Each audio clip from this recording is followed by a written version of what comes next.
All right, click the links to join the channel here or over at subscribe. Sorry, I'm gonna have to start doing this on a computer so I can just start. I don't know how difficult editing is. I don't want to talk tough like, oh, I'm gonna start editing stuff on the computer, and you realize like, oh, that takes way more time than it's worth to go back and just delete little, every time you make a little politically incorrect faux pas, or as they call it, hate speech, and have to delete that out. You're like, yeah, that takes an hour to edit. There's no way it's worth it. Fair enough. So DeSantis sort of takes Disney to task, but not really. So from the right or the left, you can admit when your side is also engaged in political theater, when they're being petty and cringy and stupid. It's like you don't have to lie to yourself. You can be honest on both sides. So I looked at this and it feels like, oh, okay, this is really much ado about nothing on both sides. They're talking about the resources the park takes, and then the money it pays into the system, and how they have their own utilities for their own system. And the one side is saying, well, they're going to make money for the state, and the other side is saying, well, they're going to cost the state money. It's like, doesn't look like anything is going to change, but people are trying to make it all about political theater. So what happened was DeSantis dropped a new book.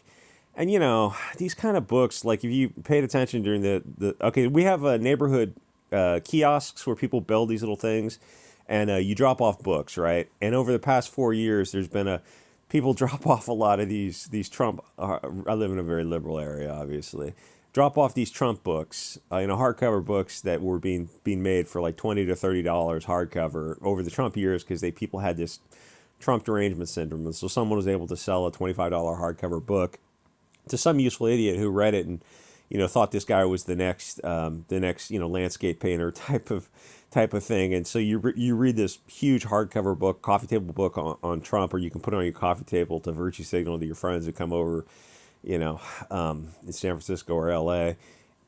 And then it makes its way to the kiosk, and you look at the cover of the book, and you look at the spine and the pages, and you're like, oh, this is in perfect condition. Feels almost as if you read the first 30 pages, and then the spine isn't bent and the pages aren't bent back. Oh, well, they just take really good care of their books. Yeah, that's possible. That's possible. Let me put it this way. I have no books on my bookshelf that are in perfect condition like that. And so this kind of feels something similar to that. So he's writing in a book, and it's just like, should be just called cash grab. Yeah, all these books should be called cash grab, and I really need to know the details of DeSantis. Well, I can guarantee you the place you're not going to find them is in the book, or in anyone's book if they're writing it themselves. That's not where you're going to find anything close to veracity. So he's given a press conference where he says that there's a new sheriff in town, and the left-wing media is making fun of that phrase. It's like, I can make fun of that phrase too, because it's patently absurd. That kind of theater, when you see it coming from an obese 50-year-old man who's posturing like that, and you look back and forth, and you look back to I don't want to say politicians, heroes, military leaders you had like 100 years ago, and then you look to the current day presentation, you're like, yeah, I would dial it down. I'm me, and I dial it down. And if I was a politician, I'd be dialing it down quite a bit. Yeah, I know, and I know his background, but like your presentation now, and you like talk like that, and you go, so what did you actually do in this taking charge of Disney? It's like, oh, you started off with some things you wanted to do, and then you dialed it back. But now you say there's a new sheriff in town. It's like, just enough of that kind of stuff. So he takes control of the old Reedy Creek board that ran the city, that is Disney, and appoints his own people. Okay, that's an accomplishment. You have a power shift on the board if you ever do anything with it. But the other issue is like, well, is anything going to change? And I doubt it, because on either end, left or right, Disney will continue to make improvements on the park and the city that surrounds it. And those are just going to be approved by the board, no matter who sits on the board, whether it's DeSantis's appointees or whether it's Disney insiders. It doesn't matter, because Disney is doing business in Florida, quite a bit of business. And the best thing to do is stay out of people's way as long as they don't get crazy. And that's something that Hollywood does quite a bit, where you have somebody come up with Hollywood or comics or whatever, they come up with something successful and it works. And most logical people, you look at that and you go, okay, you want to license them, you want to take it to the next step. And we go, okay, we'll give them the money, the opportunity to do that, and then you step back and let them sink or swim on their own, because they're the ones who created the thing. But Hollywood and comics, I've noticed, they're different. They jump in there and go, no, we have to appoint a manager to control every aspect of it. You're like, but you didn't create the thing. The guy created the thing, and now you want to appoint somebody who didn't create something to be the middle management or be the, the umbrella manager. It's like none of that makes sense.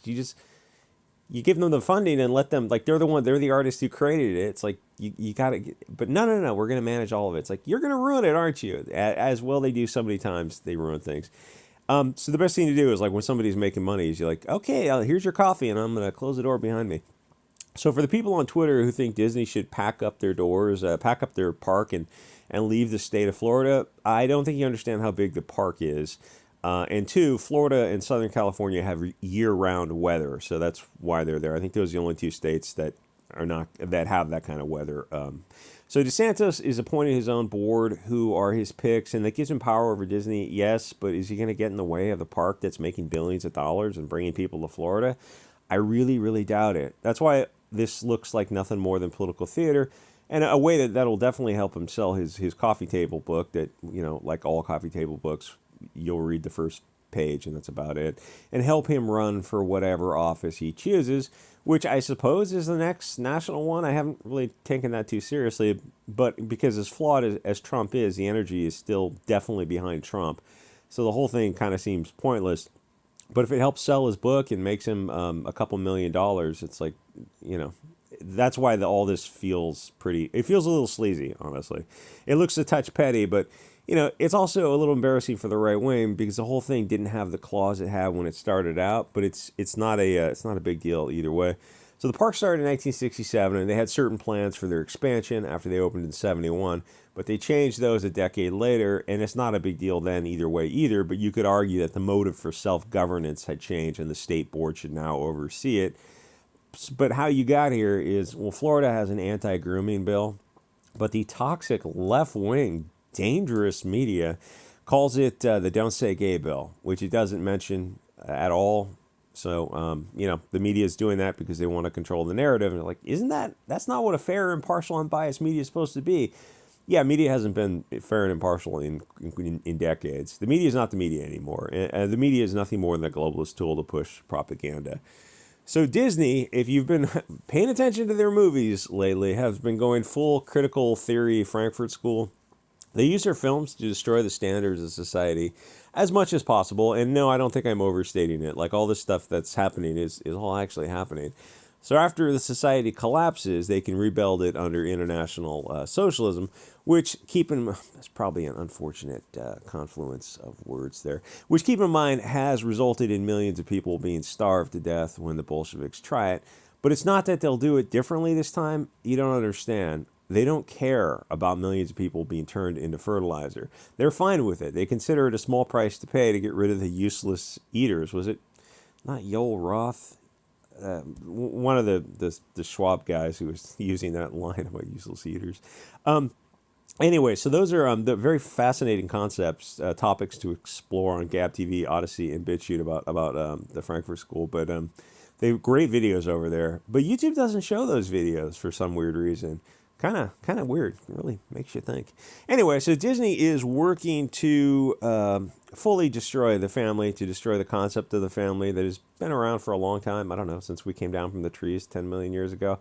Because they know that if they do that, they've created this lost, rootless people who are absolutely easy to control, which, in case you have been seeing how people have behaved over the past few years, perhaps you're noticing how easy it is to control people. How many times do you need to see people in their cars alone, virtue signaling, or people riding their bikes, wearing a helmet? That's great. Wear a helmet, gloves. That's great.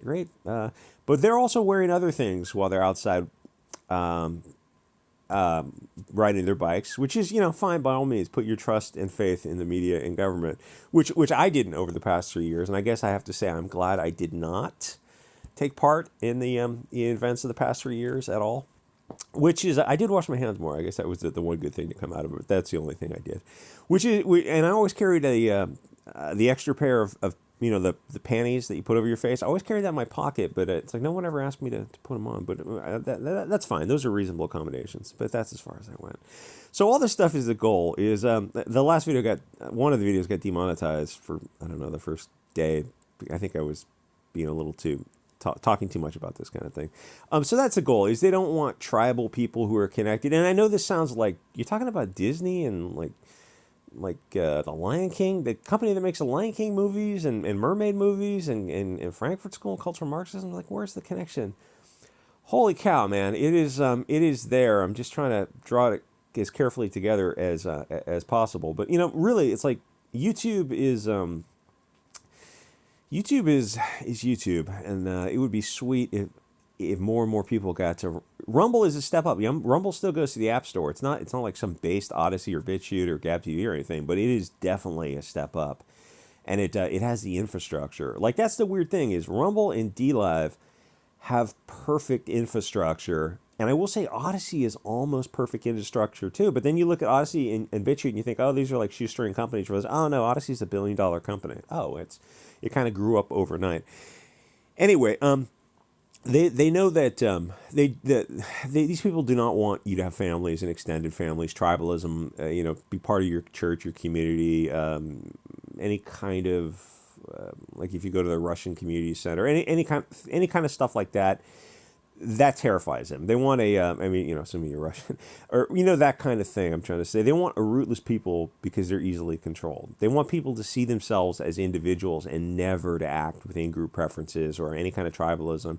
Because if you're an individual, it's easy to gather you all up and control you by the government and their proxy, the media. It's weird that everyone is talking about critical theory, but almost nobody is going into the history of it, again, on Odyssey, BitChute, and Gab TV, and the philosophy of its founders, or that it's literally a theory designed to destroy the family and then destroy the nation, which it has been very successfully doing, if you notice, ever since 1955 in America.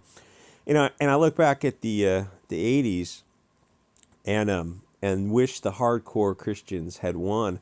I would gladly have joined them if I'd only known the slippery slope of this degenerate liberalism to go. I guess I would have been too young, but you get the idea. To go back to the 80s and show people a picture of the future, what is happening to kids right now, and what is going to happen to those kids in 10 years.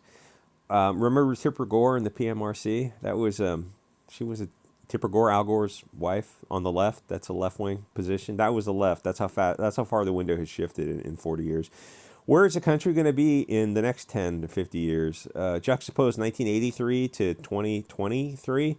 Now look to the future, 40 years. Whatever dystopian hellscape that you can envision will not be horrible enough. In 1983, if you tried to describe what they're going to do to kids, people, I think, would have taken a much stricter path to avoid this current Sodom and Gomorrah that we're going through right now.